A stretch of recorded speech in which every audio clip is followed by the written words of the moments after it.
안녕하세요. 오늘 저희가 함께 깊이 들여다볼 글은 지나친 나태함의 위험성에 관한 내용입니다. 어쩌면 우리 모두에게 조금씩은 해당될 수 있는 이 느슨함이라는 문제, 이 글이 왜 이걸 경계해야 한다고 말하는지 그 핵심을 한번 같이 파헤쳐 보죠. 자, 한번 자세히 살펴볼까요? 네, 이 주제가 상당히 흥미로운데요. 우리가 뭐랄까 그냥 사소하게 생각할 수 있는 느슨함 있잖아요. 근데 이게 우리 일하는 방식이나 아니면 내면의 어떤 규율, 더 나아가서는 도덕성 같은 부분에까지 생각보다 깊게 영향을 줄 수 있다. 이걸 날카롭게 지적하고 있어요. 특히 자기 수행의 예시로 마법사를 드는 부분이 있는데 이 비유가 주는 느낌이 꽤 강렬합니다. 아, 마법사요. 흥미롭네요.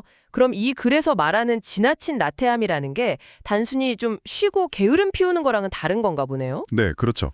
그냥 쉬는 게 아니라 뭐랄까 내 안에 어떤 기준선 아니면 경계심 이런 게 좀 풀어진 상태를 말하는 것 같아요. 아하. 시작은 되게 사소할 수 있다는 거예요. 뭐 매일 하기로 한 일을 오늘은 좀 건너뛴다거나 아니면 이 정도는 괜찮겠지 하면서 스스로 좀 타협하는 거죠. 네네. 근데 이 글은 바로 그 점을 경고합니다. 이런 작은 틈들이 계속 쌓이고 반복되면 결국에는 내가 하는 일의 가치 자체를 떨어뜨리는 그런 미끄러운 경사길로 갈 수 있다고요. 아, 미끄러운 경사길, 그 표현 정말 와닿는데요. 처음엔 정말 별거 아닌 것 같은데 정신 차려보면 확 미끄러져 내려가 있는 그런 느낌이겠죠. 맞습니다. 그리고 여기서 더 주목해야 할 건 그 결과가 생각보다 심각하다는 거예요.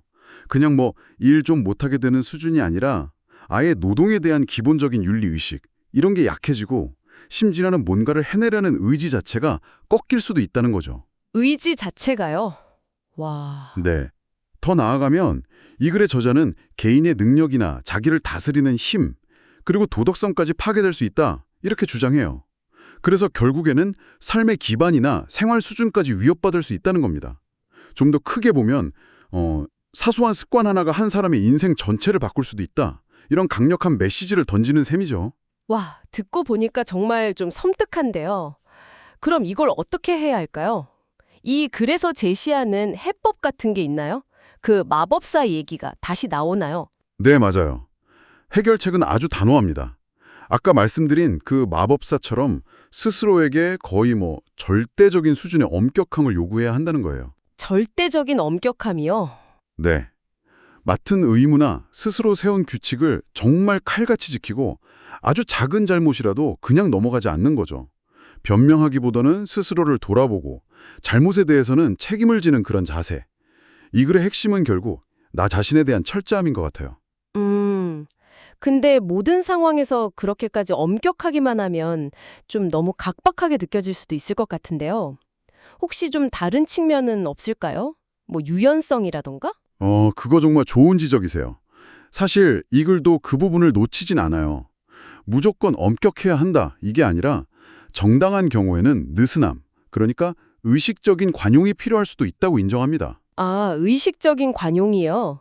예를 들면 어떤 걸까요? 예를 들면 상사가 좀 힘들어하는 노약자 직원에게 좀 더 가벼운 일을 준다거나 아니면 모범적으로 생활하는 수감자의 형량을 좀 줄여준다거나 우리가 흔히 하듯이 대중교통에서 도움이 필요한 분께 자리를 양보하는 것 같은 거예요. 네네. 근데 여기서 중요한 건 이런 관용이 그냥 생각 없이 베풀어지는 게 아니라 충분히 생각하고 내 의지에 따라 이루어져야 한다는 거예요. 아, 그냥 무분별하게 봐주는 거랑은 다르다는 거군요. 그렇죠.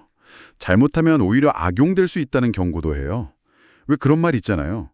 손가락 하나 내주면 팔 전체를 잡으려 된다는 약간 그런 거죠. 아, 그러니까 통제되지 않은 관용은 또 다른 문제를 낳을 수 있다. 이런 맥락이군요. 혹시 이런 관용의 악용 사례가 개인적인 차원을 넘어서는 경우도 언급되나요? 네, 그렇습니다. 이 글에서는 예를 들어서 국제 정치 같은 데서요.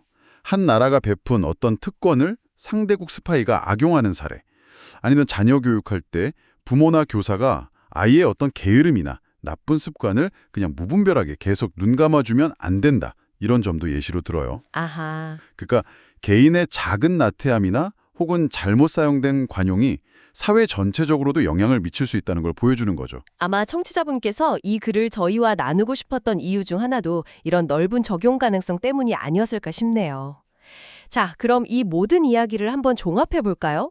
오늘 우리가 함께 살펴본 내용을 통해서 청취자분들이 어떤 핵심 메시지를 가져가시면 좋을까요? 제 생각에는 핵심은 균형과 의식, 이 두 가지인 것 같습니다. 그러니까 좋은 의도를 가지고 신중하게 사용하는 유연함이나 관용은 분명히 가치가 있죠. 하지만 통제되지 않고 그냥 퍼져나가는 지나친 나태함은 개인에게나 사회에게나 위험 신호다라는 겁니다.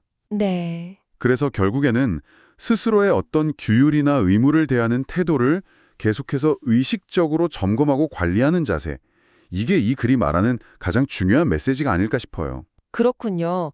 결국 스스로에 대한 엄격함과 또 타인에 대한 의식적인 관용, 그 사이에서 줄타기를 잘 해야 한다는 거네요. 맞습니다. 그럼 여기서 마지막으로 청취자분들께 질문을 하나 던져보고 싶습니다. 이 글은 특히 자신에게는 엄격하되 타인에게는 신중한 관용을 베풀라고 말하는데요. 자, 당신의 삶 속에서는 어떠신가요? 당신의 일과 관계 속에서 해로울 수 있는 나태함과 또 도움이 되는 유연함 사이에 그 아슬아슬한 경계, 지금 어떻게 탐색하고 또 균형을 잡아가고 계신가요? 한번 깊이 생각해 보시는 것도 좋을 것 같습니다.